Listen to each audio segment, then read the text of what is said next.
અત્યારે આપ જોઈ શકો છો અહીંયા અમે કે આ જે જગ્યા છે ત્યાં અમે અત્યારે આવી ગયા છીએ।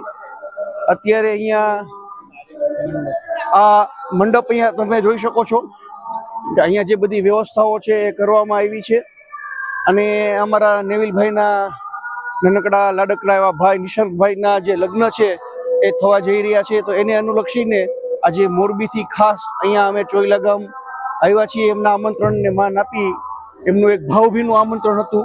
તો આજે અમે અહીંયા ચોઈલા ગામ આવ્યા છીએ। અહીંયા આપ બધું જોઈ શકો છો એમનો જે પરિવાર છે એ ખૂબ લાગણીશીલ છે અને નેવિલભાઈ સાથેનો જે નાતો છે અમારો આત્મીયતાનો નાતો છે। તો આ ગામ મેં જેમ કીધું એમ વર્ષો જૂનું છે અને બાયડથી લગભગ 4 કિલોમીટર દૂર આવેલું અરવલ્લી જિલ્લો લાગુ પડે છે અને બાયડ છે આનો તાલુકો છે। દોસ્તો ગામની વિશેષ મુલાકાતનો આજે બહુ સમય થોડો ઓછો છે અમારી પાસે, નહીંતર એક જગ્યા અમારે તમને બતાવી હતી એક અહીંયા ઝાંઝરી ધોધ પણ આવેલો છે।